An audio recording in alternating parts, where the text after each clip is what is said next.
¿Lo tienen que saber? Sí. Para aprobar el parcial, lo tienen que saber. Y si lo saben todos, se van a sacar un 10. ¿Está bien? Ahora, para nosotros, desde el punto de vista del ejercicio profesional, no de los contenidos de la materia, sino de el ejercicio de la profesión, de lo que les va a tocar a ustedes cuando se reciben, esto, esta unidad que vamos a ver hoy, es un tema fundamental. ¿Está bien? Es un tema principal. La misma preponderancia que tiene con otras preguntas para el parcial, pero para el ejercicio profesional, ¿qué quiero decir con esto? Pues vamos a ver honorarios profesionales. Ustedes cuando se reciben y empiezan a dar sus primeros pasos como contadores y la rueda se empieza a mover y van a tener sus primeros clientes, eh, o sea, tienen que saber cuánto van a cobrar, cuánto tienen que cobrar, o cuánto pueden cobrar, si hay una ley que los regula, si hay alguien que le dice cuánto cobrar, si pueden cobrar lo que ustedes quieran, si pueden cobrar mucho, poco, si el consejo me sanciona porque cobro mucho o me sanciona porque trabajo gratis, puedo trabajar gratis. Bueno, todo lo que tenga que ver con los honorarios profesionales es importantísimo. ¿Está bien? Son herramientas que ustedes no pueden no saberlas.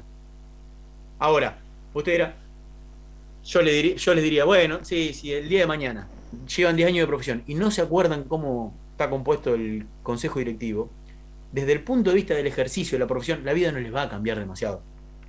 ¿Está bien? Ahora, si cuestiones como esta, como el tema que vamos a ver hoy, que es honorarios, como el tema que vamos a ver en la clase que viene, que es la responsabilidad que tiene el contador en el ejercicio profesional, y ahí no debería haber dudas. ¿Está bien? No debería haber dudas. Si tienen duda en este tema o en el que viene, van a estar en problemas cuando ejerzan la profesión. Aparte de probar el parcial, ¿no? Que son cosas totalmente distintas. Por eso, esta unidad tiene una preponderancia distinta respecto a los otros temas. Y bueno, con esta introducción nos metemos de lleno en el tema, que, como les decía, vamos a ver los honorarios profesionales de los contadores públicos. ¿Está bien? Haciendo un poquito un enganche con lo que, con la clase que vimos perdón, con el tema que vimos la clase pasada, ¿se acuerdan que vimos todo lo que tenía que ver con las normas éticas? Hablamos primero del código de ética, ¿se acuerdan que hablamos de cómo era, de por qué tenemos el código que tenemos, de la estructura de nuestro código de ética, que decíamos que era un código de ética unificado, que de alguna manera todos los consejos se pusieron de acuerdo en utilizar el mismo código por una recomendación de la FAPSE que pertenece a la IFAC, etcétera, etcétera, y que cuando un poquito desmenuzábamos ese código de ética, hablamos de la estructura del código de ética, decíamos que tenía un preámbulo, que tiene un prólogo y que tiene unas disposiciones generales y después se especifica un poco más. Tiene disposiciones especiales que hablan de ya tareas propias del contador público, como el trabajo práctico que ustedes que tienen que realizar y demás. Eh, en esas disposiciones especiales toca el tema honorarios. Y ya ahí encontramos, perdón que voy a compartir pantalla, déjenme a ver si puedo, como para tener una... ¿Se ve ahí? Sí.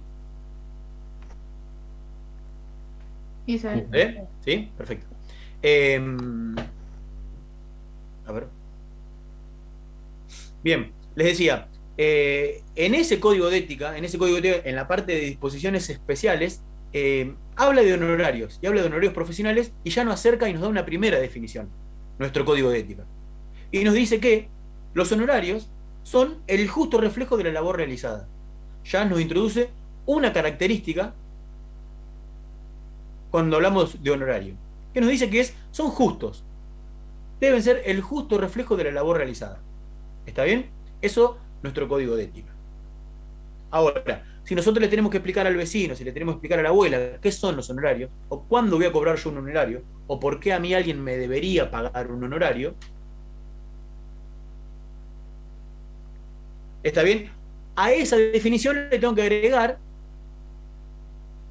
una cosita chiquita que diga que son el justo reflejo de la labor realizada o la contraprestación que uno recibe por el servicio profesional brindado como consecuencia del ejercicio profesional en relación de independencia. ¿Está bien? De manera independiente. Esa palabra, independiente, o en relación independiente, o de manera independiente, se torna fundamental a los efectos de la definición, de conceptualizarlo. ¿Por qué? Porque si en vez de decir de relación de independencia, decimos en relación de dependencia, ahí ya no cobraríamos un honorario, sino que lo que estaríamos percibiendo es un sueldo, es un jornal. Que ahí me lo aclara la Filmina. ¿Está bien? Entonces, ¿cuándo un profesional cobraría un honorario? Bueno, cuando le asesoramos a un cliente, le hacemos un trabajo a un cliente, le liquidamos un impuesto, y por esa tarea que nosotros realizamos de manera independiente, el cliente nos paga como contraprestación una determinada suma de dinero, eso va a ser nuestro honorario. ¿Está bien? ¿Se entiende? Bien. Ese A honorario... veces, perdón la Sí, intervención, justito porque es una cuestión semántica, a veces el cliente no entiende muy bien cuál es nuestro servicio y suele usar eufemismos o palabras como la mensualidad, el abono, o sea, la mensualidad es lo que le doy a mi nena que tiene 16 años para que vaya a comer un pancho con los compañeros.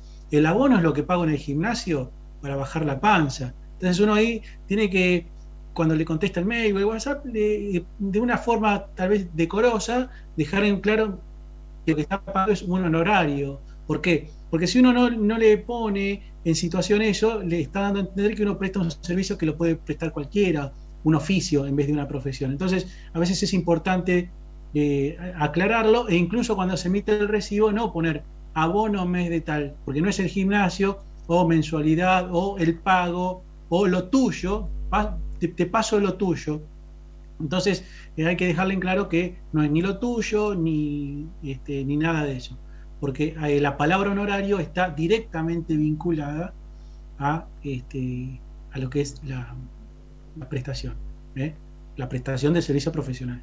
Eso es importante. A veces, vale la aclaración, a veces, cuando quien emite el recibo o la factura es responsable inscripto, podría llegar a evitar la palabra honorarios, dado que, para el que cursó impuestos, hoy lo va a tener más claro, los regímenes de retención del impuesto a las ganancias son mucho menos permisivos que para los honorarios profesionales. Estoy hablando específicamente de la Resolución General 830 del año 2000, donde si uno factura honorarios le retienen mucho más impuesto a las ganancias. Por eso, en ese caso particular, cuando les dicen, che, no me podrás facturar prestación de servicios mensuales sin nombrarla por honorarios, en realidad le están haciendo un favor a quien facturan porque la retención va a ser inferior.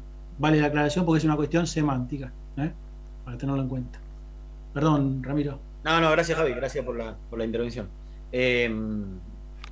Bien, entonces nos habíamos quedado con esto de cuando el trabajo es, como decía ahí recién Javier, en forma independiente.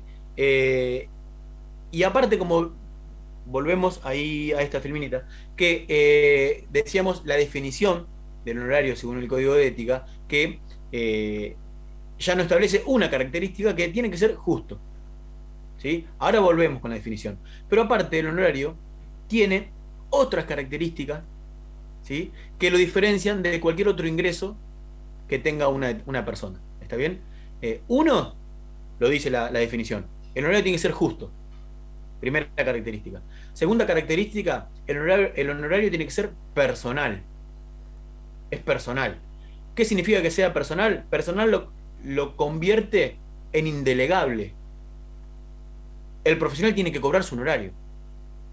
Lo tiene que cobrar él. ¿Está bien? Si yo le quedé debiendo 600 pesos al carnicero de la esquina y a mí un cliente me debe 600 pesos, no le puedo decir al cliente, che, andate a la carnicería y dejale los 600 pesos que me da a mi hija, hazlo al carnicero que le debo. Estoy dando un ejemplo muy burdo, pero para que se entienda. ¿Está bien? El honorario es personal, no lo podemos delegar, es indelegable. ¿Está bien? La otra característica que tiene es que es de carácter alimentario. Y no es una característica menor, al contrario, es una característica, creo, de las más importantes que tiene el honorario. Que la comparte con el sueldo. El sueldo también tiene estas características, que son de carácter alimentario. ¿Alguien sabe qué significa? Que sirve para satisfacer las necesidades básicas de una persona. Bien, ¿quién me dijo eso que no lo tengo en pantalla? Leonel, acá. ¿Cómo? Leonel, Ah, Lionel. Ahí te vi. Lionel Gancedo. sí, ¿Lionel Gancedo? ¿Como el Pipa o no? exactamente. Mira vos. Soy un hombre de fútbol, así que por eso te lo digo. Bien, me decía Leonel que sirve para satisfacer necesidades básicas. ¿Está bien? Ahora, a Leonel y al resto. Vamos a suponer que llega fin de mes y me sobraron 300 pesos. Me sobraron. Voy, digo, 300 pesos, juego 300 pesos a la quinela. Voy a la agencia de quinela, 300 pesos, le apuesto al 23. Matutina Nacional. Voy, Matutina Nacional, el 23 sale. Me gano 14.000 pesos. Eso es un ingreso, ¿no? ¿Me sirve para satisfacer las necesidades básicas? O sea, yo puedo comprar alimentos, ropa. ¿Sí? ¿Me sirve o no? Sí, Perfecto. O sea, pero esa ganancia, ese ingreso de la lotería no es de carácter alimentario. No tiene esa característica.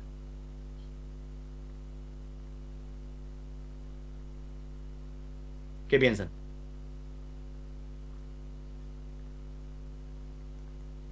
No sería porque no se puede embargar. ¿Quién dijo eso? ¿Karen? ¿Dijo eso? Sí. Karen, muy bien. Dio en la tecla, Karen. No se puede embargar. Que al final, que en la última instancia, que ahora vamos a ver, termina siendo lo que dice Leonel. Es decir, yo tengo 14.000 pesos que gané en la lotería y tengo 14.000 pesos, o 20.000 pesos, la cifra que ustedes quieran, que recibí como un honorario. Uno tiene la característica que es de carácter alimentario, el honorario. Lo que gané en la lotería no tiene esas características. ¿Está bien?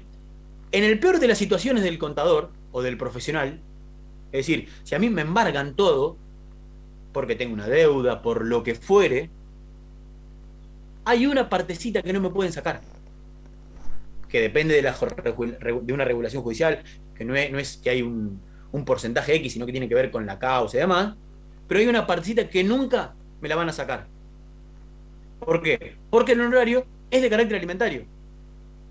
Y repito, en el peor de las situaciones que pase el contador, siempre voy a tener, como decía Leonel, algo para satisfacer las necesidades básicas. ¿Se entiende ahí, Leonel? Que tenés razón con lo que decís, pero faltaba un puchito más. Y ahí Karen me ayudó. Es inembargable. Que sea de carácter alimentario lo convierte en inembargable. No el 100%, sino una parte. ¿Cuánto? Depende de la regulación judicial o de la causa que sea y demás. Que son cuestiones que no nos vamos a meter. Pero es una característica importante. El sueldo también comparte esa característica. ¿Está bien? Bien. Estas son características que lo definen. Ahora, hay determinados elementos, factores, que nosotros tenemos que tener en cuenta para determinar el honorario. Es decir, yo determino el honorario. ¿En función a qué? Hago un trabajo. Cobro. ¿Cuánto cobro? ¿Qué tendría qué factores tengo en cuenta? ¿Se imaginan ustedes? La complejidad del trabajo. Bien, la complejidad de la tarea. el tiempo en su vida. El tiempo El tiempo invertido, insumido. las horas, Muy bien. ¿Qué más? los Si horarios tuve mínimos. viáticos, si tuve que viajar a Bien, si algún tuve lugar algún por tipo de gasto, costo. ¿Qué más? Si lo hiciste solo, Honorario. te ayuda. Si lo hice solo o si necesito ayuda, si tengo un equipo de trabajo o si lo hago yo solo. ¿Qué más?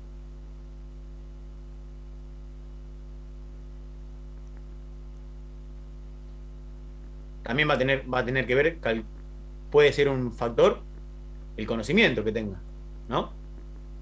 El grado de conocimiento. La experiencia, puede ser. O sea, yo puedo resolver una determinada situación por la experiencia que tengo, versus a lo mejor un contador a lo mejor más joven que no la puede resolver. Bueno, eso cuenta. Son factores que tengo que tener en cuenta a la hora de la determinación. Que esos factores también nos lo dice el artículo 33 del Código de Ética. ¿Qué son esos? Lo hice pensar un ratito, pero lo estaba en la otra filmina. Y aquel que tenía el Código de Ética lo podía tener a mano. Naturaleza e importancia del trabajo. O sea, la naturaleza, obvio, no es lo mismo una declaración jurada de ganancia que hacer una auditoría. Son cosas distintas. La naturaleza es importante. Conocimientos y las técnicas requeridas. También no es lo mismo ir a un estudio ya consolidado, donde tiene 4 profesionales que todos tienen un doctorado o una especialización en tributación, versus a lo mejor un joven que recién arranca. No estoy diciendo que uno es mejor que otro es peor, estoy diciendo de factores que van a determinar el honorario. ¿Está bien? El nivel de formación y experiencia, un poco relacionado a lo que decía recién, el tiempo sumido, que me lo dijeron por ahí, y la cantidad de gente que participa, el grado de responsabilidad que lleva, eso. ¿Está bien? El grado de responsabilidad, ahí me parece que es uno de los factores fundamentales.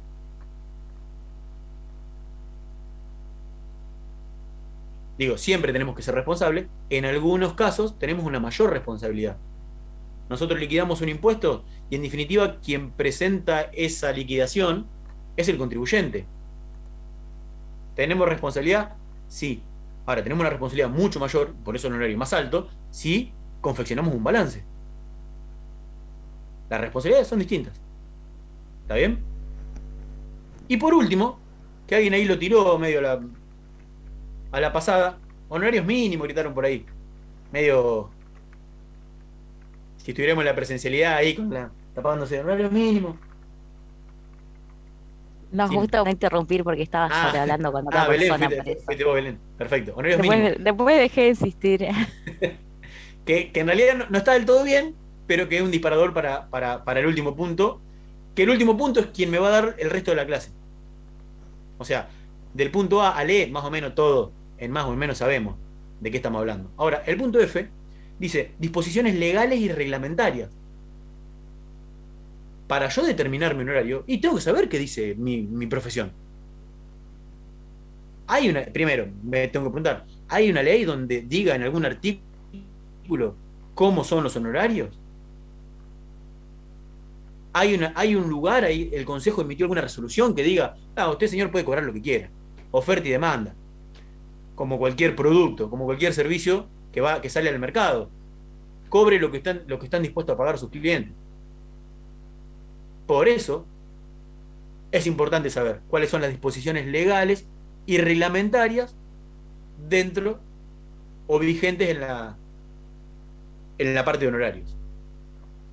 ¿Está bien? Antes de ver cuál es esto, qué dice nuestro consejo, nuestra normativa, nuestra ley de ejercicio profesional, que dice, antes comentarles brevemente, esto está en el libro de cátedra, y está en las filminas también, que las vamos a subir, comentarles brevemente que,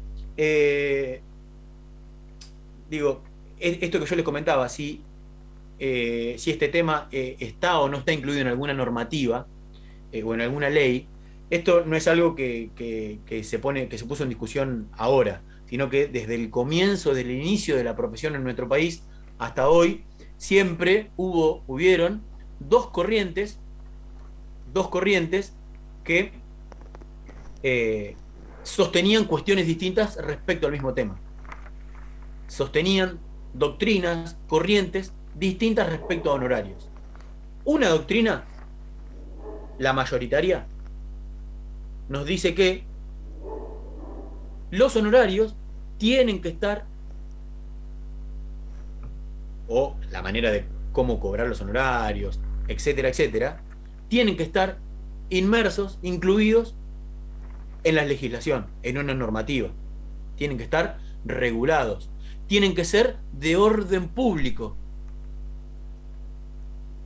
acuérdense esto, de orden público. ¿Qué significa de orden público? Bueno, que todo tenga un alcance, de orden público, que esté en una ley.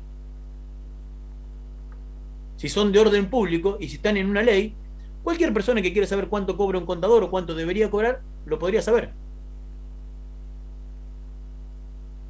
Esa es una teoría. Que, déjenme, a ver, ahí está.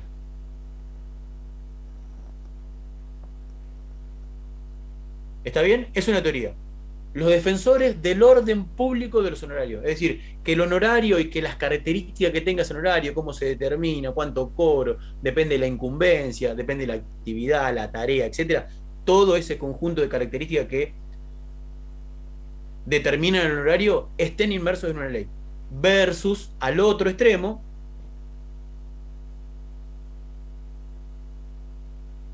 oferta y demanda. ¿Sí? En el otro extremo, que no esté nada en ningún lado, lo que decía recién. Cobrar lo que el cliente está dispuesto a pagar. Como cualquier relación entre oferentes y demandantes. ¿Está bien? Las dos teorías. Una mayoritaria, el orden público. ¿Por qué? Porque en principio el orden público de los honorarios lo que asegura o lo que permite es, de alguna manera, la defensa de la profesión, que no haya una competencia desleal entre a ver quién cobra menos para obtener un cliente, evitar eso, o sea, prestigiar a la profesión. Y la otra también es defensa de la propia sociedad. O sea, la sociedad sabe cuánto cobramos nosotros en este orden público. ¿Por qué? Porque va la ley y lo mira.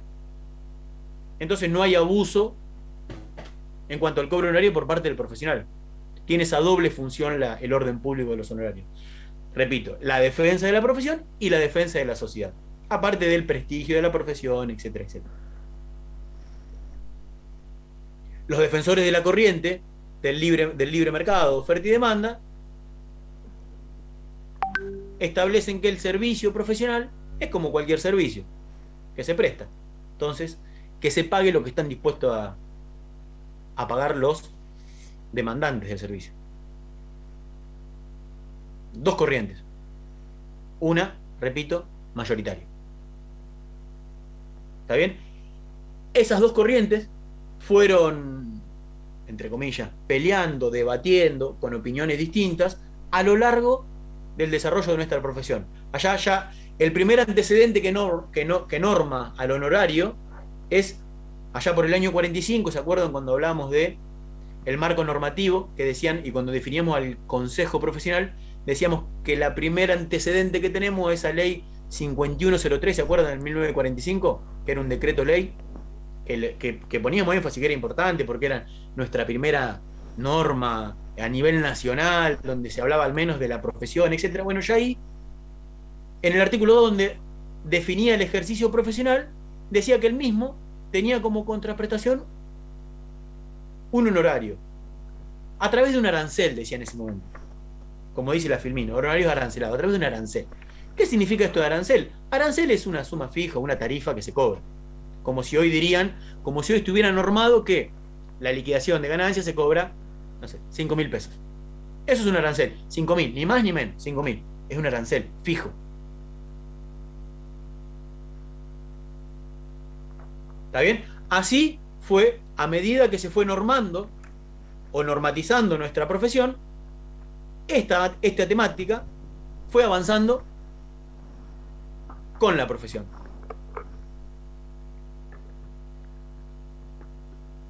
Cuando se dicta la ley que tenemos actualmente, que es la 1620, hay un capítulo entero, a partir del artículo 110, creo, 112 y subsiguientes, donde hay un capítulo entero,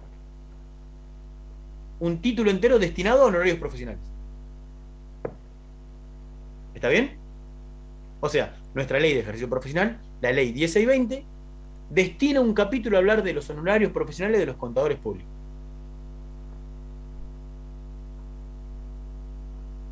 Con lo cual, estaríamos cerca del orden público, ¿no? De los honorarios. Ahora bien, tenemos que ver qué dice esa ley 1620.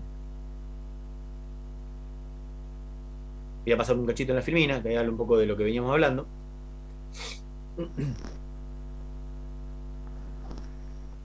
Quiero correr esto, sacarlo rápido. Acá estamos. Bien, me paro acá. Ahora, en un ratito volvemos a la filmina que pasé. 10 y 20. Para saber qué dice la 10 y 20, repito, una ley. Cualquiera la baja, cualquiera la busca, cualquier ser humano puede saber cuánto cobra un contador público. Lo primero que dice la ley no habla de peso, sino que habla de una unidad de medida. ¿Se acuerda que la veíamos cuando veíamos matriculación, que lo mencionamos muy por arriba? Lo primero que hace es determina la unidad de medida del honorario y habla que el honorario profesional se va a determinar en módulos. El módulo, entonces, lo definimos como la unidad de medida del honorario profesional.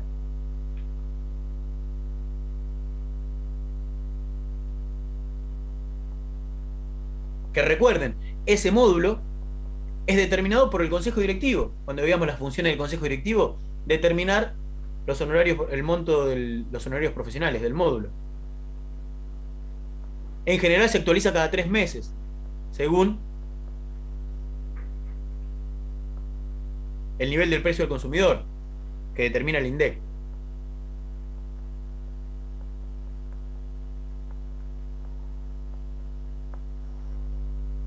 El color de rosas para un contador, ahí Javi me va a acompañar en esto porque creo que en algunos casos lo aplica, sería decirle, tomarse un ratito de tiempo, hablar con el cliente y contarle esto. Mirá, la unidad de medida nuestra, que me la impone el consejo profesional, yo estoy matriculado en el consejo profesional, es que yo no te puedo cobrar en pesos, yo te tengo que cobrar en módulos. Y por el trabajo que yo te voy a realizar, por ese servicio que te voy a realizar, corresponden 15 módulos. Si llegan a eso, sería la situación ideal para el contador. ¿Por qué? Porque después no tenés que andar renegando con el aumento del honorario. Siempre le van a cobrar a ustedes 15 módulos por esa tarea. Ahora, si el módulo después aumenta, que de hecho aumenta trimestralmente, bueno, es un problema del consejo, no es un problema mío como profesional. Javi, ¿me seguís en esa o no? Hay un truquito, ¿no? Que está bueno, que es cuando uno quiere captar al cliente y no ponerse a hablar de plata, que a veces es incómodo, uno accede a un valor inferior, pero dice, bueno, son X módulos, sabiendo, uno por ahí más cuando está más abichado, sabiendo que el módulo aumenta el mes que viene. Entonces uno dice, bueno, yo te cobro tanto que es tantos módulos. Bueno, dale, listo, quedó conforme el cliente y el mes que viene aumenta el valor del módulo. Entonces no es que te estoy aumentando el honorario, sino que estoy incrementando el valor en virtud del aumento del valor del módulo. O sea, eso uno lo tiene que saber dominar porque a veces eso puede salir muy mal. Si eso lo hace el mismo mes que cambió el valor del módulo y pasan 4 o 5 meses sin que varíe, uno va a quedar con un honorario bajo durante mucho tiempo. De hecho, el año pasado con la pandemia, lo primero que se hizo fue suspender el incremento de los valores del módulo, y no sé si, no quiero decir inexactitudes, pero creo que estuvimos desde el mes de marzo hasta el mes de septiembre u octubre sin incrementar el valor del módulo. Entonces, uno no independientemente que había una situación excepcional, tampoco podía utilizar la excusa del valor del módulo para subir. Después se recompuso y se incrementó varias veces en menos tiempo, pero bueno. La palabra a subrayar es, lamentablemente, no puedo cobrarte menos porque el valor del módulo cambió. Entonces uno, con ese lamentablemente, se saca el peso de encima de la decisión de incrementar los honorarios y lo utiliza al Consejo de Ciencias Económicas. Sería uno de los derechos del contador y una obligación del contador, ¿no? El derecho de respetar el valor del módulo y la obligación a sí mismo. Déjame decirte una cosa, aclararles una cosa también. Esto, lo que dice Javi un poco del horario, también está bueno porque está publicado en la página del Consejo. Entonces ahí se puede ver, inclusive el cliente puede ingresar a la página del consejo y verificar que lo que nosotros le estamos diciendo es un valor que está publicado por la página del consejo. Entonces, por ejemplo, ahora está actualizado, y a partir del 1 de septiembre tiene un valor distinto que tenía antes del 31 de agosto. Sí, una estrategia bastante interesante es cuando el cliente, uno tiene que entender la situación del cliente, uno no debe abstraerse. Cuando el cliente tiene dificultades financieras para pagar porque tuvo un juicio laboral o tuvo una cuestión comercial o una cuestión personal, uno siempre tiene que saber que al cliente le pasó algo, no es que al cliente no le gusta pagar porque sí, algo le pasó. Entonces, cuando el cliente manifiesta su problema, uno le dice, bueno, no hay ningún inconveniente, hacemos una cosa, yo te aguanto 2 o 3 meses, no te hagas problema, pero acordate que la unidad de medida de mi honorario es el módulo.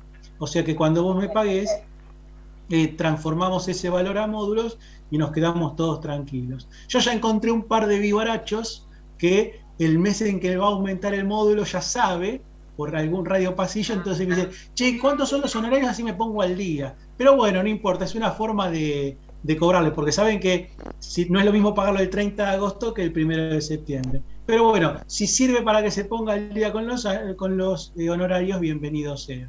Entonces uno dice, pero ¿los dejás que se atrasen con los módulos?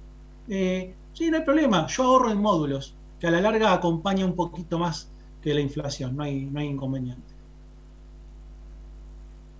Acá le mostraban la página que lo habíamos visto la vez pasada, pero ahí si quieren, entran y está ahí, valores actuales, módulo, y empezó a regir a partir del 1 de septiembre de 156 pesos está un módulo. ¿Está bien? Agostina Funes quería preguntar algo, me parece. Sí, no sé si se me escucha, porque estoy desde hoy hablando, pero creo que lo tengo medio problemas. No, lo que decía es que hoy en la actualidad igual como que la gente está más acostumbrada a que vos digas un monto en dinero, no tanto en módulo. Sí, claro. Por eso puse énfasis que sería el color de rosas, sería como el objetivo. Si llegan a eso, están en el nivel óptimo en cuanto a los honorarios. Obviamente que... Por eso está el asterisco, Rami, disculpame que te interrumpa. Cuando vos le decís son 15.600 pesos, asterisco, equivalente a 100 módulos.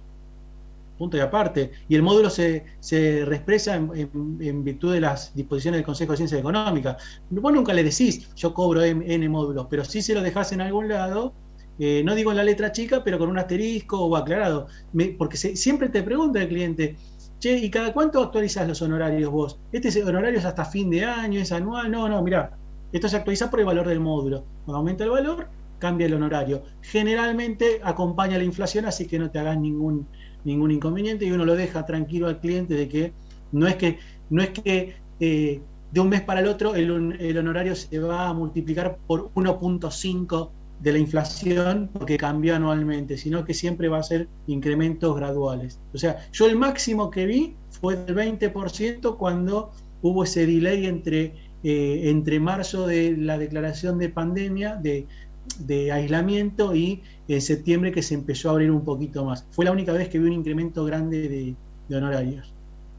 Sí, aparte, Agostina, también es importante remarcar que es una situación, primero que el cliente no quiere, eso es obvio, obviamente que no quiere pagar más, y que a uno como, y esto capaz que desde la experiencia, no sé si Flor o Javier me van a seguir en esta, digo, pero a mí me pasaba que hasta me daba cosas aumentar los honorarios, me daba como, esto digo, olvidémonos de la clase, digo, experiencia personal, en mis primeros pasos, me daba cosas decirle, che, un 15% más, un 20% más, me estoy remontando a mis primeros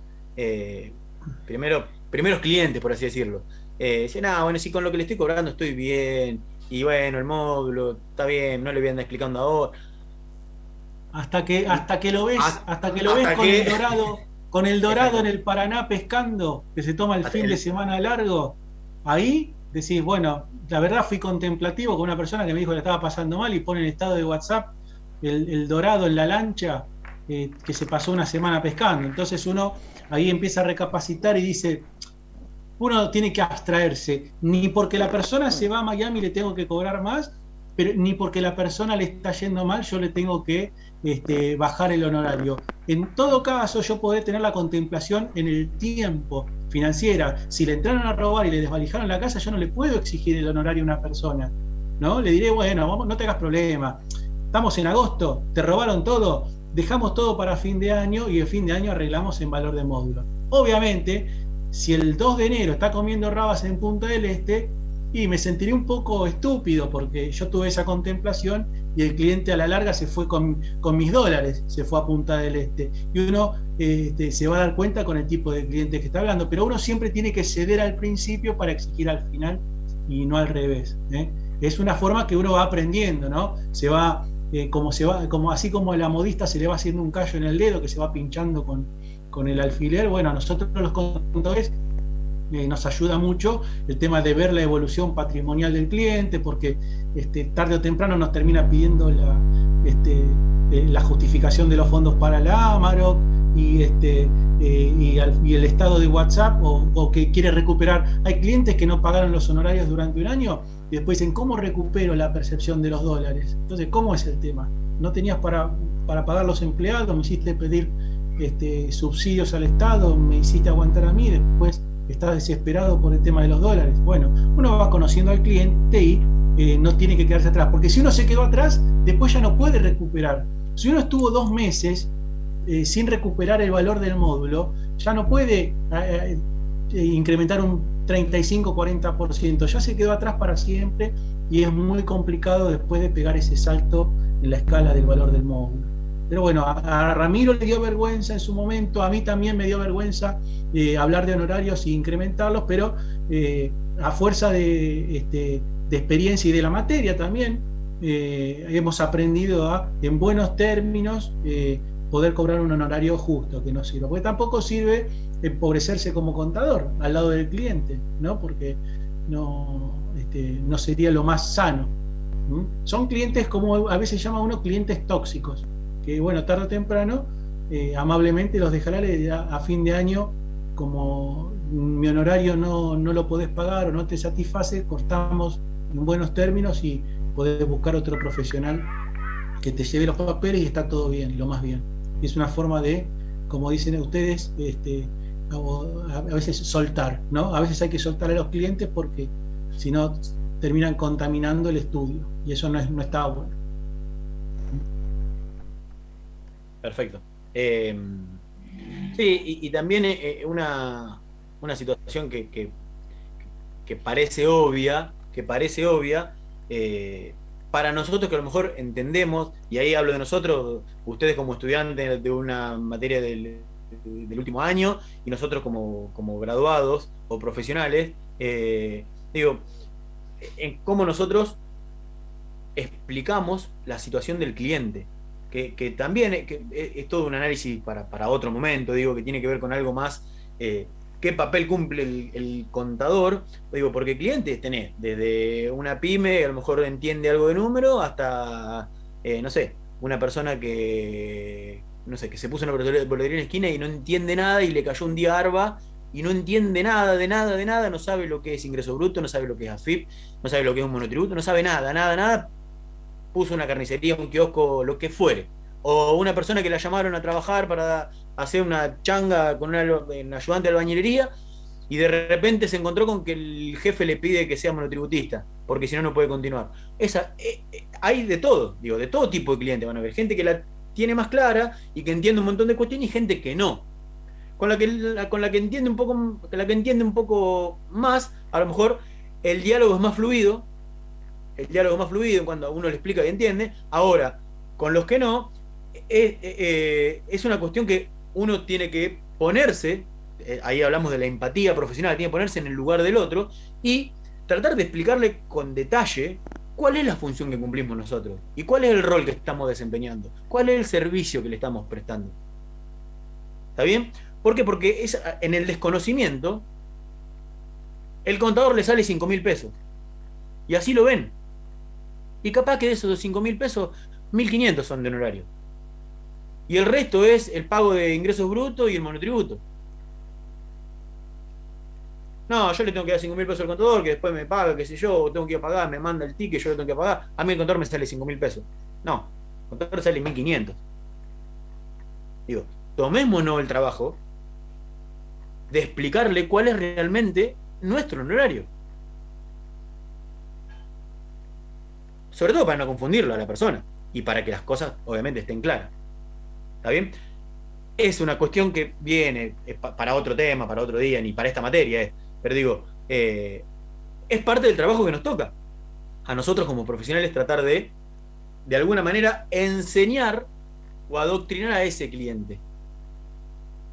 Porque a lo mejor con nosotros, ahora en esta clase, yo hablamos con un montón de palabras técnicas que todo el mundo me sigue y todo el mundo entiende de lo que estoy hablando. Pero porque nosotros representamos una comunidad a lo mejor un poco más chica de lo que es la sociedad en general. Bueno, el contador también tiene que tener ese rol, esa empatía en ponerse en el lugar del otro y sobre todo conocer al cliente. ¿Está bien? Que también es un punto importante. Bien, volvemos a la filmina. Voy a dejar de compartir acá.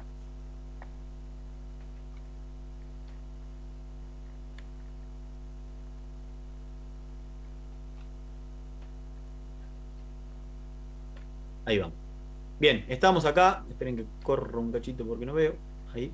Estamos acá en el. Nos quedamos en qué decía nuestra ley de ejercicio profesional. Ahí nos fuimos. Y todo esto derivó, toda esta charla con ejemplo y demás derivó en que nuestra ley de ejercicio profesional habla de una unidad de medida que es el módulo, que como dijimos lo determina el consejo directivo, y establece algo más, que es que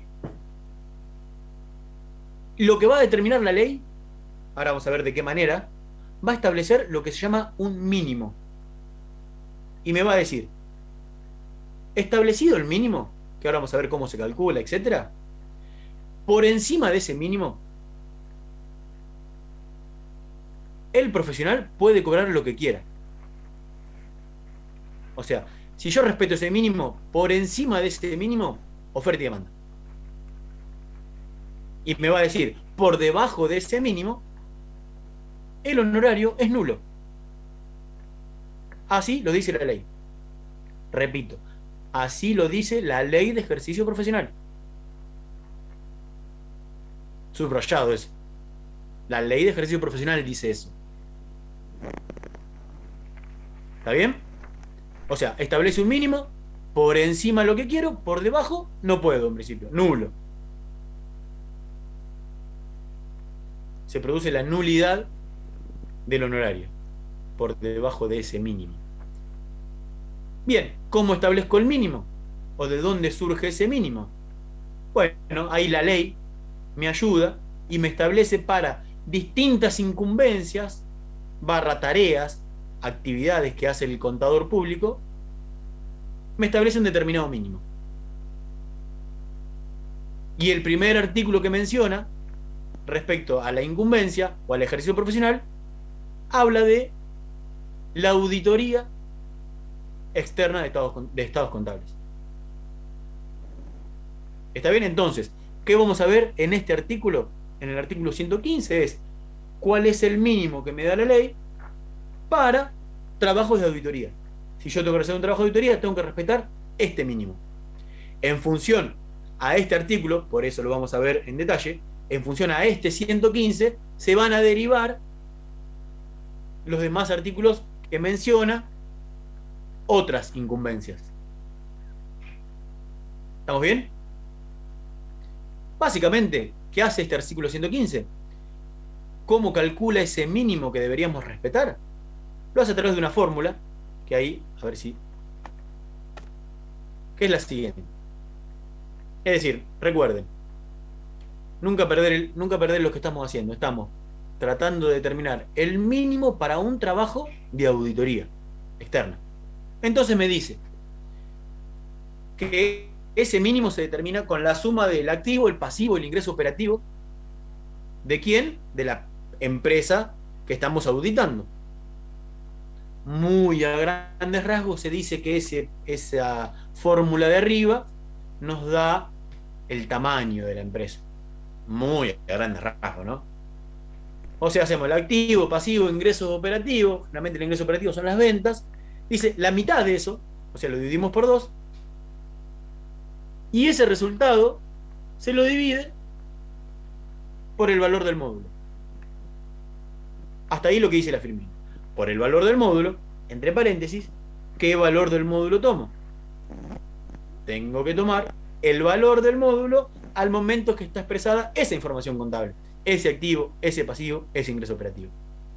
Si ese activo, pasivo, ingreso operativo surge de la empresa y de los estados contables, eso va a estar expresado a fecha de cierre del ejercicio. En nuestro conta 1 al 31 del 12. En la facultad siempre los estados cierran el 31 del 12. Conta 1, conta 2, conta 3, todas las contabilidades que hemos estado haciendo. Bueno, a ese momento está expresado esa información. Ese es el valor del módulo que tomo. Si yo estoy dividiendo, a mí me conviene que ese valor sea menor, sea pequeño, porque estoy dividiendo. Mientras divido, mientras más chico sea el cociente, más grande va a ser el resultado. ¿Se entiende? Por eso tengo que tomar el de esa información contable. Bien, eso me va a dar un número, que después ustedes lo vamos a hacer para que hagan una actividad muy sencilla, a los efectos de que entiendan y practiquen. Eso me va a dar un número. ¿Qué hago con ese número? Voy a la ley de ejercicio profesional, el artículo 115, donde estipulo una tabla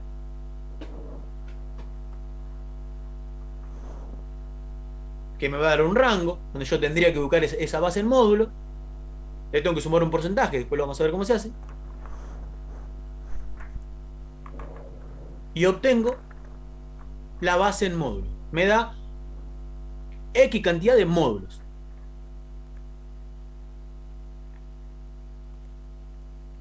Ese módulo lo tengo que especificar, lo multiplico por el valor del módulo, ya no al momento que está expresada la información contable, sino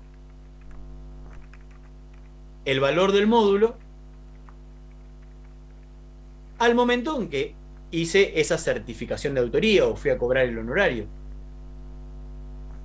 que se supone que va a ser mayor a lo que dividí, y me conviene que sea mayor si estoy multiplicando ahora.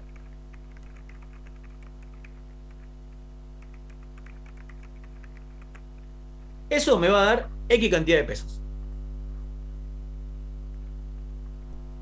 Ese es el mínimo que me habla la 1620 para trabajos de auditoría. ¿Son obligatorios? No. ¿Por qué? Porque la ley misma me dice, por encima de eso cobrar lo que quiera. Por debajo es nulo.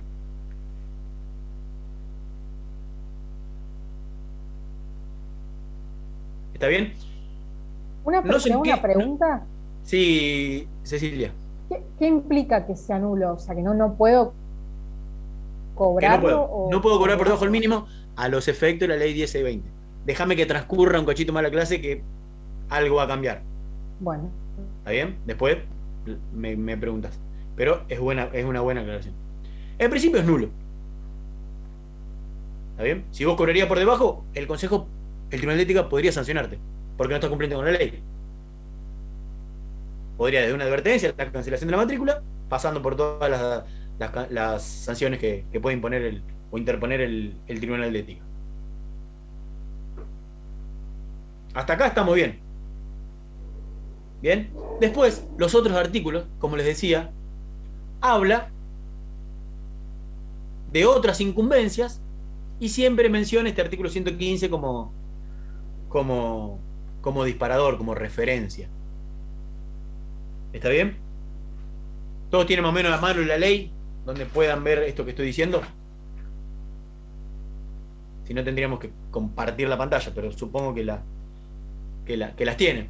No sé, por ejemplo, en los artículos subsiguientes recuerdo que si habla de cuando es fusión, escisión, transformación de empresas, ya no se toma el activo, pasivo, ingreso operativo, sino se hace activo solamente más pasivo.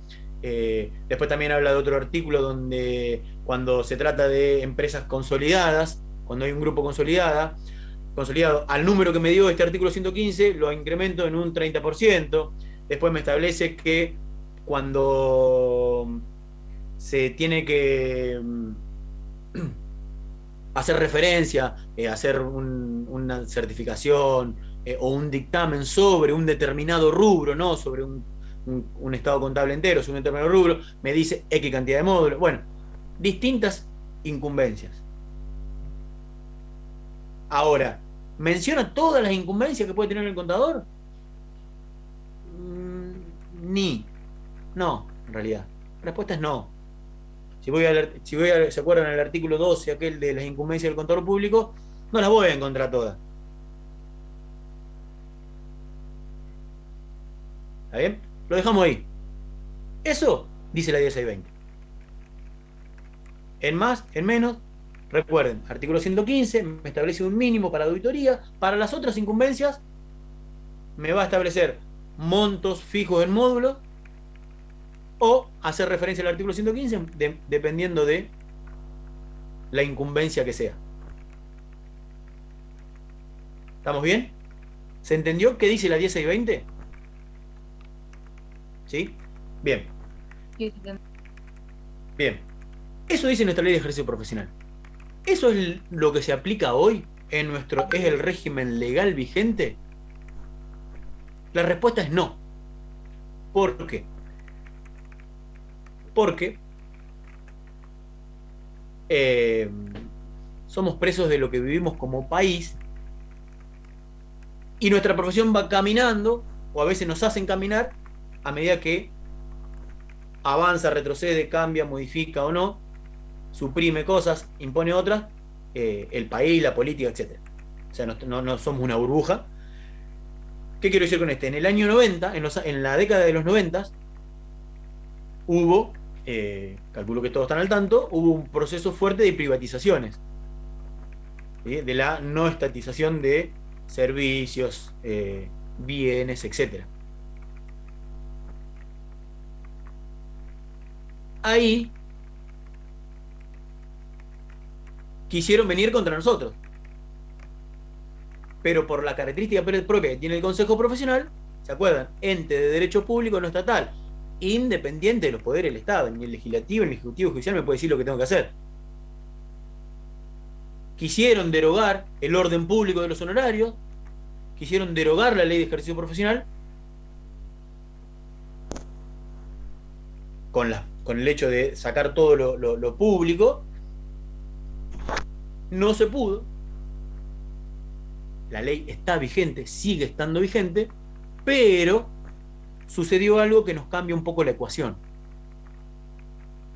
que es lo siguiente. En el año 95, en el año 95, se modificó en ese entonces el Código Civil, hoy Código Civil y Comercial, e introdujo un nuevo artículo que decía lo siguiente. Lo tengo acá, no lo voy a inventar. Acá dice lo que me muestra la Firmina. Se introdujo un artículo que ese artículo dice: las partes podrán ajustar libremente el precio de los servicios sin que dicha facultad pueda ser cercenada por leyes locales. Repito, Código Civil, el Código Civil, Código Penal, es una ley de fondo, son las famosas leyes de fondo, que dice algo distinto a lo que dice nuestra ley de ejercicio profesional. ¿Estamos de acuerdo en eso? La ley de ejercicio profesional me dice, che, cobra un mínimo, por encima lo que quiera, por debajo es nulo. El Código Civil me dice cobrar lo que quiera. Las partes ajustan libremente el precio de los servicios. Yo soy contador, matriculado en el Consejo Provincial de Buenos Aires. ¿A quién le hago caso? Al Código Civil, a la ley. Alguien que me diga algo porque no sé cuánto cobrar. Y ahí me sumo a lo que recién preguntaba Cecilia. Si cobro debajo del mínimo, ¿qué pasa? Puedo ir a golpear al consejo y decirle, che, mirá, hay un Código Civil que dice otra cosa. ¿Puedo ir? Sí. Y tengo las de ganar como profesional. ¿Por qué? Porque el Código Civil en la estructura o en la pirámide de las leyes, tiene una importancia, una preponderancia mayor a una ley local, a una ley de ejercicio profesional, en este caso una ley provincial. ¿Se acuerdan en esa estructura piramidal que nos enseñaban en los primeros años por la facultad? Creo que allá por Derecho 1, donde venían los tratados internacionales, las constituciones nacionales, los códigos de fondo, o las leyes de fondo, las leyes nacionales, las leyes provinciales y las ordenanzas municipales. O sea, el Código Civil está por encima de nuestra ley 1620. Entonces, le hago caso a la flechita naranja que ven en la pantalla, que dice: se entiende como derogado el orden público de los honorarios o de los aranceles. O sea, lo que dice la ley no sirve para nada. Sí sirve. Pero hay algunas cosas que no la puedo aplicar.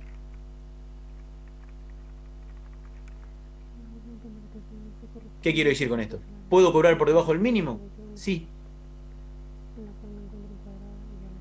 Si ese activo, pasivo, ingreso operativo, toda esa fórmula me dio 120.000 pesos, ¿yo puedo cobrar 100.000 pesos? Sí puedo cobrar 100.000 pesos. Y el Consejo sabe que existe este Código Civil. Entonces el Consejo no me va a decir nada. No me va a sancionar. Primero porque entiende la postura del profesional, que está inmerso en esa disputa de leyes. Y segundo, que si quisiera sumarse a esa disputa la pierde. Porque, repito, es una ley superior. Entonces, nos deja que pactemos libremente los honorarios.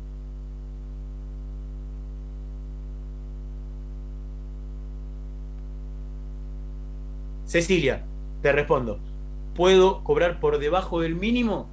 Sí, puedo cobrar por debajo del mínimo. Ahora, ¿puedo cobrar lo que quiera? Y mientras no afecte la ética profesional, podría cobrar lo que quiera. Yo, un estado contable, no lo puedo cobrar 400 pesos. Estoy siendo antiético ahí. No estoy cumpliendo con una de la cualidad que tiene un horario, que es justo. No es el justo reflejo de la labor realizada. O estoy siendo un impostor y no hice mi trabajo, estoy defraudando al cliente, o estoy cumpliendo el código de ética, porque ese horario no es justo. Ahora, ¿cuál es el límite inferior entonces? Y bueno, el límite inferior lo pone la ética profesional.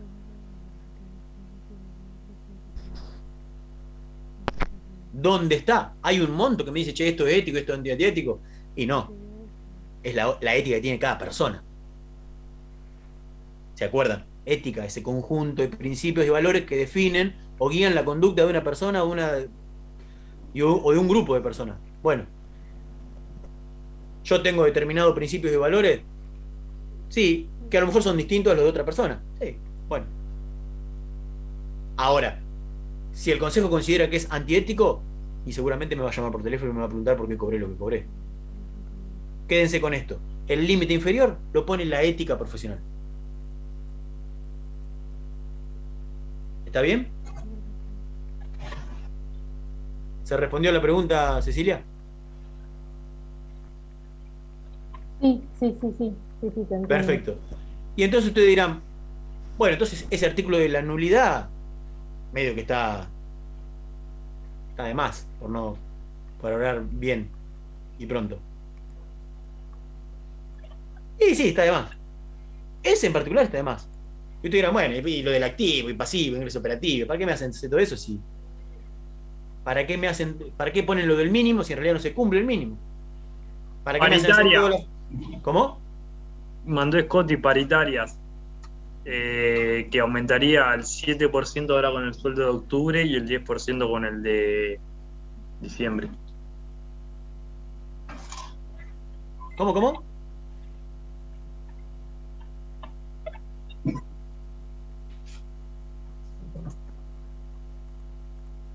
No sé quién. Ahí, Gianfranco.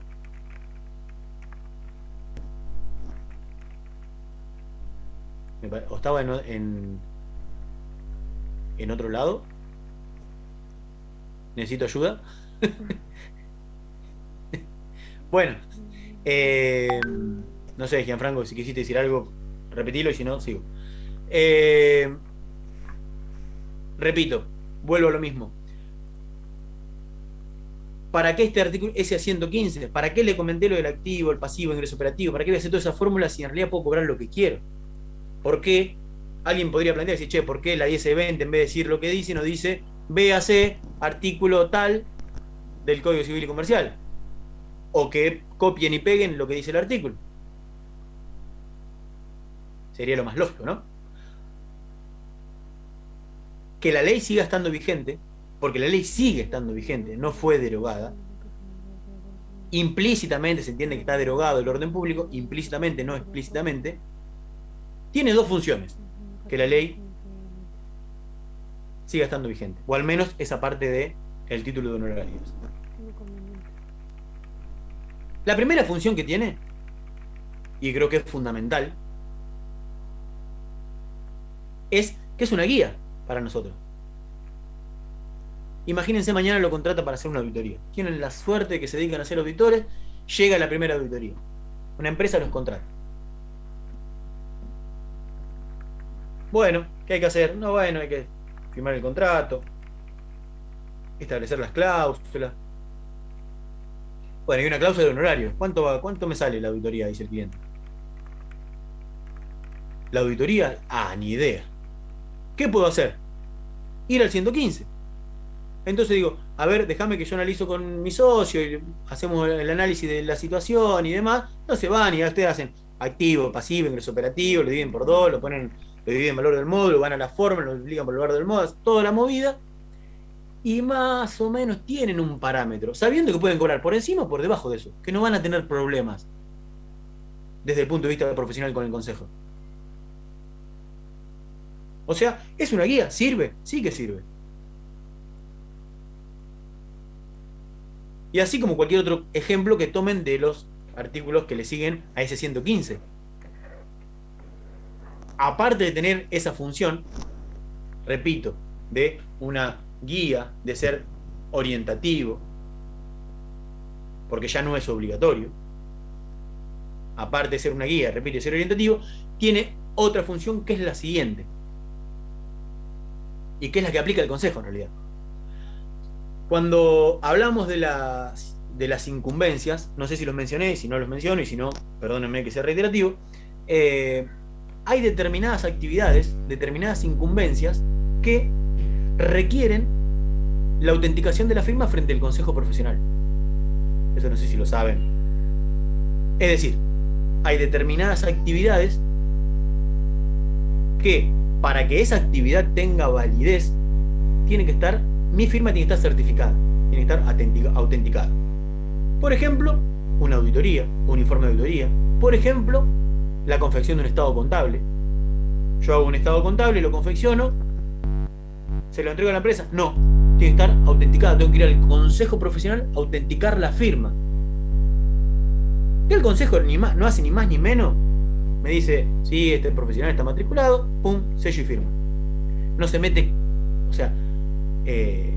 no se mete con cuestiones propias del balance el consejo profesional. No te dice, che, la amortización acumulada de los bienes de uso está mal, la calculaste mal, fíjate que en vez de poner 5 años pusiste 10. Entonces, eso es un problema de la Dirección Provincial de Personas Jurídicas, que en definitiva es el organismo de controlador de la empresa al cual nosotros le hacemos el estado contable. ¿Está bien? Sí es cierto que el consejo nos da una mano y te dice, che, mirá, un pasivo cierto lo pusiste en el patrimonio neto. Sacalo de ahí, no está ahí, no va ahí, ponelo ahí. Se mete más en cuestiones de exposición que del contenido propio de la información contable, pero para dar una mano. ¿Está bien? Cuando nosotros vamos al consejo a autenticar esa firma, nos pide, el consejo le dice, bueno, por la confección de este balance, por la confección de este informe de auditoría, por la certificación de estos ingresos, por cualquiera que sea que requiera la autenticación, nos dice, ¿cuánto cobraste? Y nos pide una planilla, nosotros le tenemos que indicar el monto del honorario. ¿Por qué? Porque el consejo profesional nos retiene, a nosotros los profesionales, el 7% de ese honorario. En el ejemplo anterior, si yo por un trabajo de auditoría cobro 100.000 pesos, el consejo se queda con 7.000 pesos que son míos. Es parte del honorario profesional. 7.000 pesos me los retiene el consejo. Después vamos a ver qué hace con esos 7.000 pesos. Tranqui. Ahora, me dice, la ley de la caja dice que es el 7% del honorario profesional. La pregunta es, ¿de cuál honorario profesional? ¿Del que yo cobré? ¿Del mínimo? Si yo cobré por encima, ¿de cuál? ¿El mínimo o ese máximo que cobré? Si yo cobré por debajo porque puedo, ¿ese menor o el mínimo? ¿O hace la fórmula del consejo? Y la respuesta es, depende. Si mi honorario es por debajo del mínimo, repito, si mi honorario es por debajo del mínimo, el consejo utiliza la fórmula y me cobra el 7% del mínimo. Ahora, si es por encima, me cobra por el 7% de ese monto.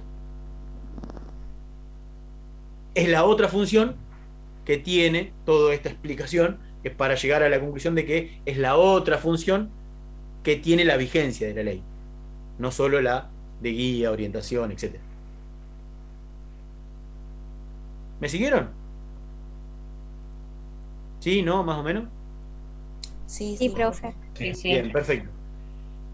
Lo que necesito que quede claro, necesitamos, y ahí la sumo a Flor y lo sumo a Javier, es que ustedes entiendan que hoy la ley de ejercicio profesional dice una cosa, que nuestro Código Civil dice otra, y que en principio nosotros podríamos cobrar lo que quisiéramos, que no estaríamos faltando a la ley de ejercicio profesional. Y que recuerden, ese límite inferior en el que lo que quiera lo impone la ética. No puedo cobrar un honorario que sea antiético, no lo puedo cobrar. Ahí sí el consejo me va a lo mejor a sancionar. Pero eso tiene que quedar claro. Y después, ¿cuál es la función que tiene la DS20? Y que está buena.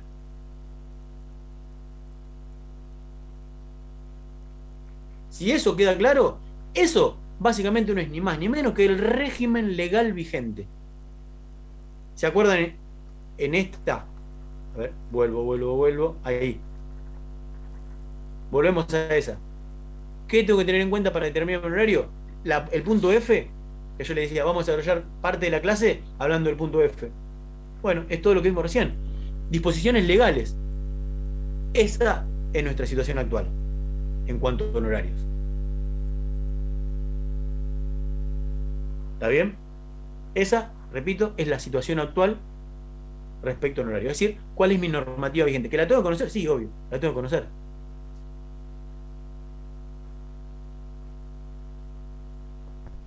Ahora bien, cuando hablamos de la 1620, vuelvo. Aquí. Acá. Cuando hablamos de la 1620, yo les decía lo siguiente. Les decía, la ley menciona el 115, trabajo de auditoría, la fórmula que vimos recién. Y después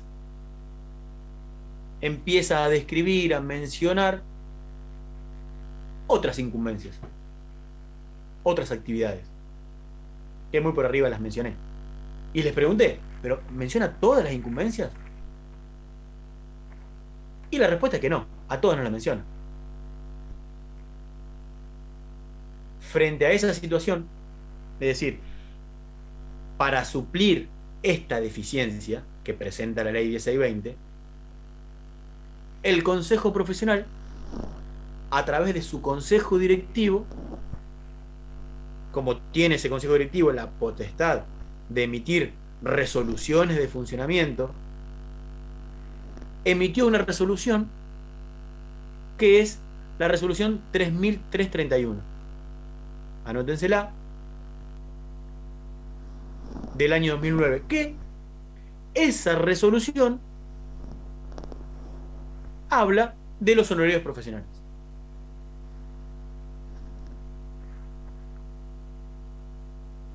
Denme un segundo.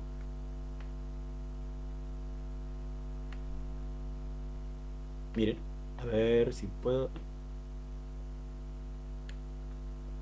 Bien, ahí que ven la página del Consejo Profesional. Sí, profe. ¿Sí? Sí, sí.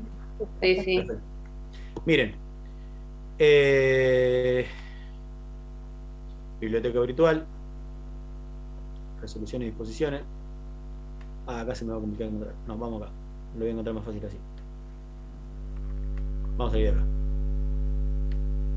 Vamos al A24.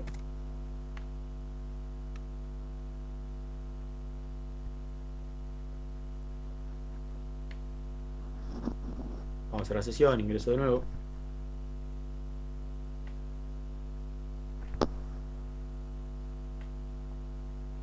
¿Todo bien lo que están haciendo, no? ¿Estoy haciendo? Sí. Entran a mi usuario, en el A24, cada uno tiene su usuario, entran, mir cursos, organización profesional, sección general de la cátedra, material común de la materia, vienen acá, normativa, leyes, decretos, resoluciones.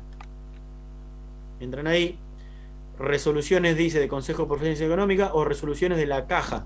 Voy a resoluciones del Consejo. Y aquí la encuentran. La descargo.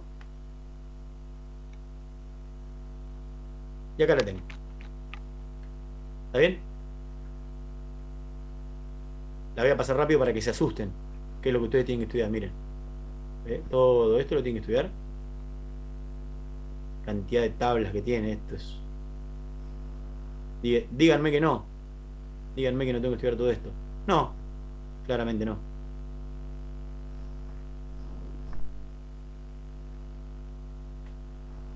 ¿Qué es esto? Esta resolución, como les dije recién, en parte viene a suplir esa deficiencia que tiene la 10 y 20. Y entre nos, y entre paréntesis, y para el ejercicio profesional, si se la descargan para estudiar, porque la van a tener que estudiar para el parcial, cuando terminen el parcial y lo aprueban, o no, o aprueban la materia, no lo eliminen a este archivito. Uno, viste, contento que se recibió, así vamos, quema todo. Este, se lo recomiendo que no. Porque está buenísimo. Está buenísimo porque analiza determinadas situaciones que seguramente le van a pasar a ustedes en el ejercicio profesional, en su vida profesional. Es decir, miren lo que dice ya la Filmina. Establece horarios mínimos. Él hace, obviamente, relación a la 10 y 20. Por eso habla de mínimos, sabiendo que puedo cobrar por debajo. ¿Está bien? Eso está claro. Ahora, divide a las incumbencias en distintas materias: tributaria, societaria, administrativo-contable y laboral, o previsional y laboral. Es decir, habla de 4 situaciones que se puede enfrentar el contador. Y para cada una de esas va a dar muchos ejemplos, y a cada uno de esos ejemplos que ahora vamos a ver, le establece X cantidad de módulos. O sea, está buenísimo para el ejercicio profesional porque es una guía para nosotros. Si mañana, mismo caso que la auditoría, que no lo contempla la ley de ejercicio profesional, mañana le toca liquidar los sueldos de una empresa que tiene 3 subsidiarias, que tiene 3 sucursales y que en cada sucursal tiene 20 empleados. ¿Cuánto le cobran? La respuesta es, no, ni idea, nunca me tocó algo así, déjame que averiguo. El déjame que averiguo, vengan a esta, vengan a la 3331. Van a la parte previsional laboral y a lo mejor encuentran algún ejemplo parecido y les tira el dato de la cantidad de módulos, sabiendo que pueden ir por encima o por debajo de ese monto. Y en cada uno de estos ítems o de estas materias que estamos viendo, de estas 4 divisiones que hace, ahora vamos a repasarla, a cada una de estas situaciones o de cada una de estas incumbencias, las divide por tarea y por complejidad. Repito, las divide por complejidad.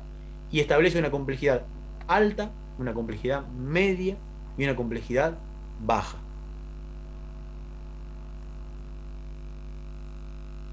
¿Está bien?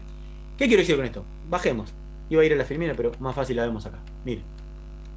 Bueno, una cuestión importante mientras buscas, Ramiro, es el tema de la subjetividad en lo que es la complejidad. Uno debe valorar la complejidad no por lo que le cuesta a uno entender la problemática, sino por el roce profesional que uno tiene con otros colegas. Que uno no sepa liquidar por el convenio colectivo de la construcción no quiere decir complejidad alta, es alta o baja en relación a las demás, a los demás estudios. Porque si no, uno estaría autopenalizándose por no conocer un tema y decir, no, esto es muy complejo, es un convenio que yo no conozco, te voy a trasladar todo ese costo de curva de aprendizaje a vos, y el cliente va a decidir, entre otras cosas también, por el precio y va a recurrir a otro profesional. Entonces uno debería decir, bueno, yo asumiré que yo tengo un problema con esta curva de aprendizaje y durante un tiempo dedicaré más tiempo que el que corresponde para aprender y luego me subiré a esa curva. Y al revés pasa exactamente lo mismo. Muchos profesionales, o algunos profesionales, para hablar con certeza, suelen trasladar la curva de aprendizaje al precio. O sea, en marketing, líder en costos no es lo mismo que ser líder en precios. Líder en costos no necesariamente significa ser barato para el público. Entonces, cuando uno habla de complejidad, puede ser algo que es demasiado complejo para la generalidad de la profesión, pero para uno que ya lo tiene bastante procesado no es complejo. Entonces uno tendería a minimizar la actividad como decir, no, si esto lo vengo haciendo hace 10 años. Y por ahí hacer una declaración jurada patrimonial de funcionarios públicos o de jueces o de secretarios, sabemos todos que es una actividad complicada en el rubro, pero tal vez hay contadores que dan clase y le dedican los meses de mayo, junio y julio a hacer declaraciones patrimoniales de jueces y funcionarios públicos. Entonces, no por eso va a ser una actividad poco compleja. El resumen es, abstráiganse de lo que les cuesta a ustedes la complejidad o el aprendizaje, sino que traten de concentrarse en cuánto les cuesta a la profesión hacer eso. Sí, y el propio mercado, Javi, también te lo marca. Digo, sí, pero con un problema. El mercado te castiga cuando vos te pasás. Claro, cuando vos le cobras barato, el problema que estás teniendo es que se te vienen un montón de clientes aprovechando que vos cobras barato. Entonces, como dice el dicho, la peor forma de espantar un gato de techo es tirarle un pedazo de voz. Porque vos decís, bueno, le tiro un pedazo de gozo para que se vaya, y no, 18 más, y ese es el problema. Entonces uno dice, che, aprendí a hacer esto que está bastante piola. Me capacité en liquidación de sueldos de empleados de casas particulares. En todos los lugares se cobra, por decir un número, 1.500. Yo voy a salir con un honorario de 800. Y el problema que voy a tener es que voy a estar liquidando sueldos desde las 8 de la mañana hasta las 10 de la noche por 2,50 pesos, por el solo hecho de que lo hago bien y fácil. Y justamente ese es el problema. Si lo hago bien y fácil, lo mejor que me puede pasar es que le dedique un día y medio a hacer algo que hago bien y fácil y no beneficiar a mi cliente trasladándose ese aprendizaje al precio. Perfecto. Bueno, ahí estoy no me fui todavía de la resolución. Subo un cachito, a ver, para que... Entonces, arranca con la primera de las materias, por así decir, así las llama, materias, incumbencias, actividades, y la primera se mete con la cuestión tributaria, la materia tributaria. Dentro de lo tributario habla de la liquidación de impuestos y tasas, del monotributo, y habla, y me lo define, me dice, ¿qué es esto? Bueno, este apartado se refiere al caso que el servicio comprenda el asesoramiento profesional permanente en materia impositiva, incluyendo la preparación de declaraciones juradas de impuestos y tasas en niveles nacional, provincial y municipal, y la asistencia respecto de otras obligaciones fiscales como contribuyente o responsable, agente de retención, percepción, información, etc. ¿Está bien? Y se meten en cuestiones cuantitativas. Entonces, me dice, cuando el impuesto es la liquidación, estamos hablando de liquidaciones mensuales de ingresos brutos, cuando la complejidad es alta, son 50 módulos. Repito, esto es súper importante, esto es orientativo, nada es obligatorio. Cuando es, por ejemplo, cuando es ingresos brutos son 50 módulos, una complejidad media 30 y una complejidad baja 20. Convenio multilateral, IVA, SICORE, y así distintas liquidaciones de impuestos mensuales. Ahora dice, complejidad alta 50, media 30 y baja 20. ¿Y en qué se basa para la complejidad? Para decir que la complejidad es baja, media y alta. Bueno, el próximo cuadrito me ayuda.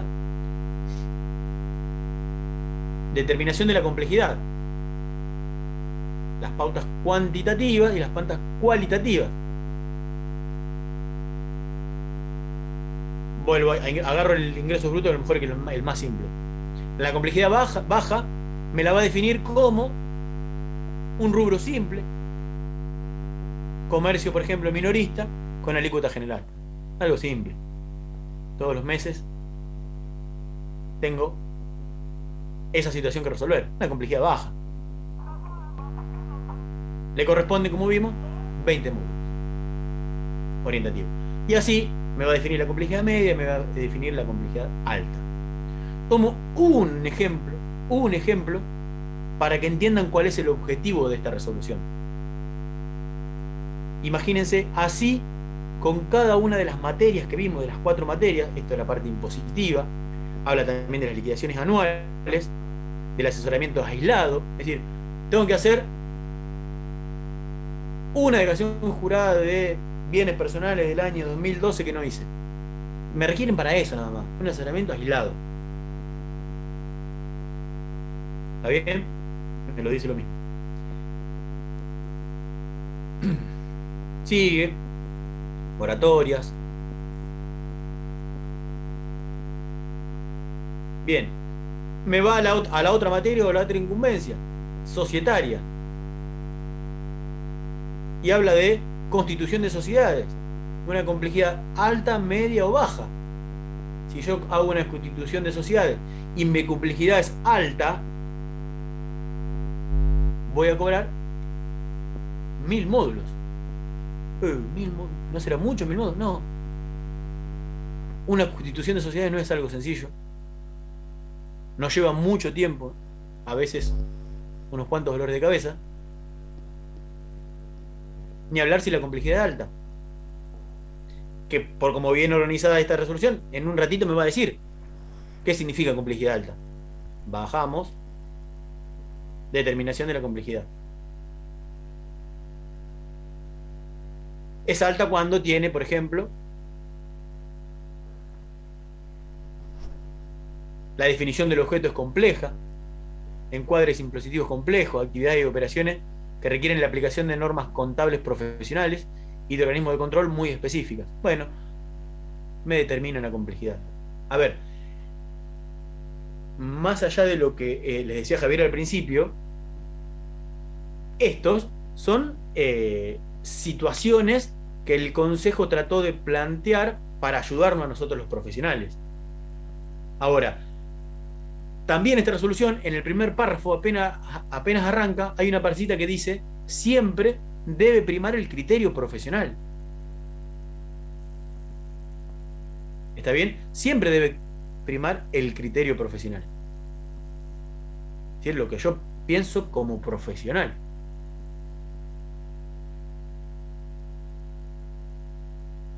¿Está bien? Y así va pasando distintas materias. Viene la parte administrativo-contable. Y lo mismo en cada uno de estos. Habla de distintas complejidades, hasta que en la última habla de la parte laboral y previsional, que habla de la liquidación mensual de sueldos. Lo más, a lo mejor, en la parte de laboral y previsional, lo más típico es la liquidación de sueldos. Y me establece también complejidad alta o media o baja, depende de la cantidad de empleados. Es decir, ¿por qué nos detenemos en esto? Porque el Consejo con esto nos ayuda. Les va, por eso les decía, y les repito lo que les decía hace un ratito, capaz que en forma graciosa, esto no lo tiren, no lo descarten, no digan aprobé la materia, ya está, porque lo van a servir y está bueno. De hecho, Javi, lo seguimos usando todo el tiempo, porque no tenemos la verdad de todo. Si alguien viene, un cliente viene con algo complicado, bueno, me ayuda esto más o menos a ver cuánto estoy situado. Más allá que uno hace un análisis, un diagnóstico, y a priori sabe qué trabajo tiene que resolver, vayamos, si no, no perdemos nada en ir. Agarrar la resolución y mirar, a ver si encontramos cómo meterlo dentro de esta tabla que vemos. Y ahí vamos a tener un parámetro para no excedernos y tampoco para quedarnos cortos. De ahí la importancia de las entrevistas previas antes de establecer el presupuesto, porque uno en las entrevistas previas puede darse cuenta que, por ejemplo, la sociedad va a tener un objeto específico o es una sociedad familiar con reglas de juego diferentes a los modelos que nosotros tenemos y va a merecer estudiar alguna cuestión en particular, o tal vez hay cuestiones que resolver de tipo conyugal en una sociedad donde son concubinos o son matrimonio.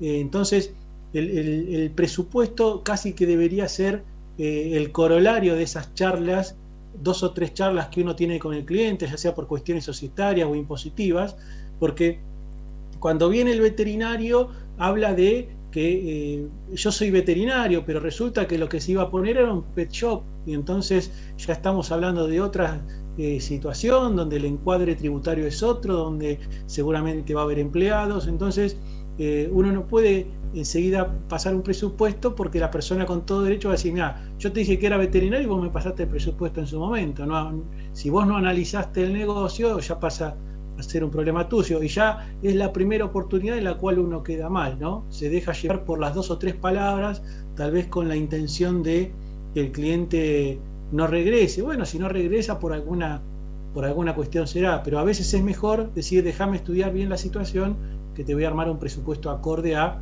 la situación que vos contás. Y ahí pasa otra tercera instancia.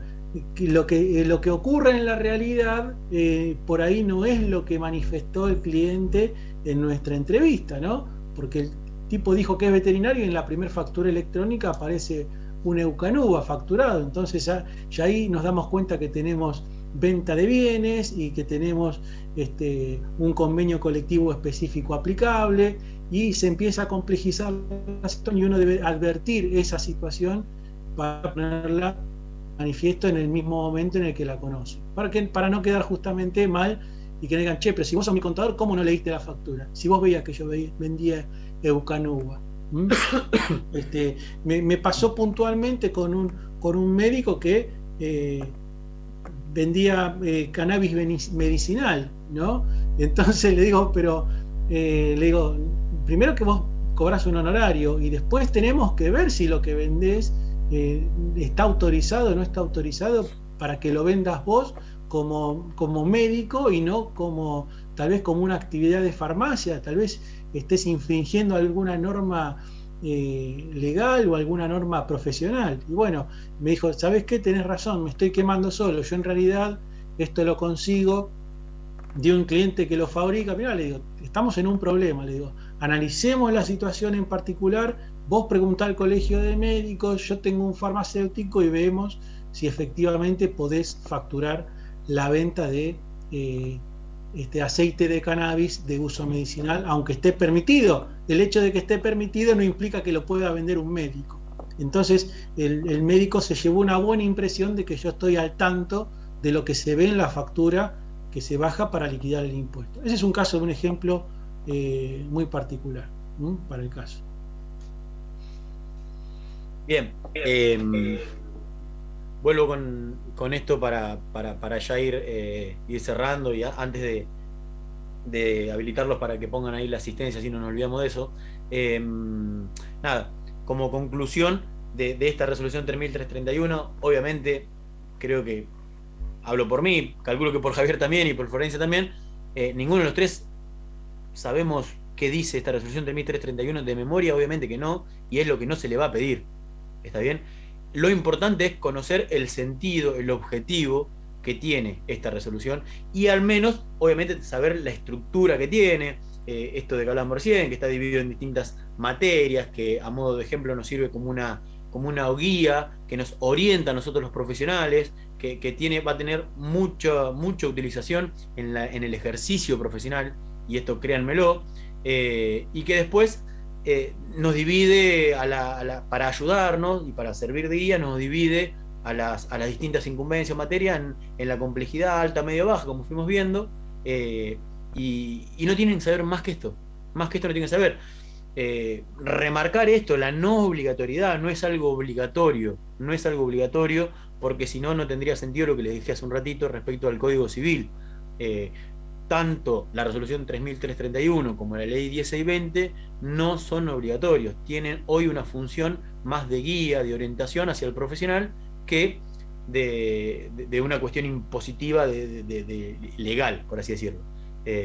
Eso es lo que necesito que quede claro con lo que hablamos, termino como arrancamos, digamos, en esto de las herramientas que ustedes van a necesitar para ejercer la profesión. Bueno, esto tienen que saberlo que no están obligados a cobrar un determinado monto, pero sí saber que existe esto, que está bueno y que lo pueden utilizar. Y créanme que es de muchísima utilización, no solo para nosotros, sino para todos los contadores. O sea, no hay un profesional que tenga un estudio contable consolidado que no sepa que existe esta resolución, porque todos vamos acá, sabiendo que, insisto, podemos cobrar por arriba o por debajo del monto en módulos que nos arroja esta resolución. ¿Está bien?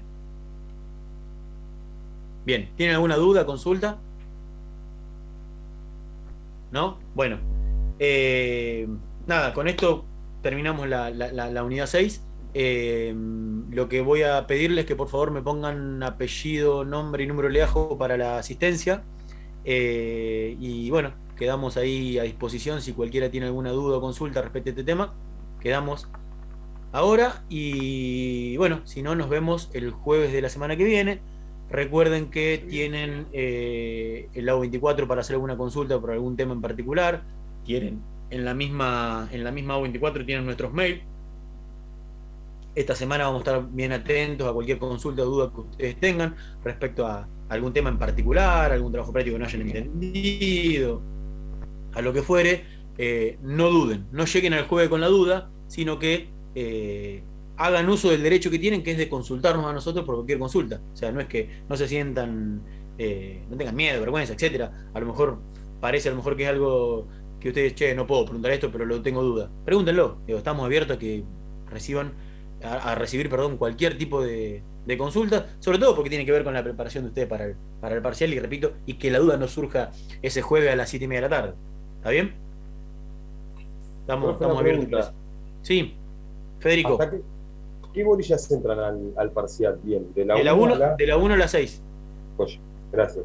De la 1 a la 6, en parte tienen para estudiar, el libro de cátedra, tienen para estudiar las leyes, el código de ética, las filminas que están subidas, los trabajos que fuimos haciendo, enfóquense en cuestiones que fuimos viendo durante toda la cursada. O sea, miren particularmente ese enfoque, deben leer en lo que fuimos viendo durante la cursada y el abordaje que hicimos en las clases.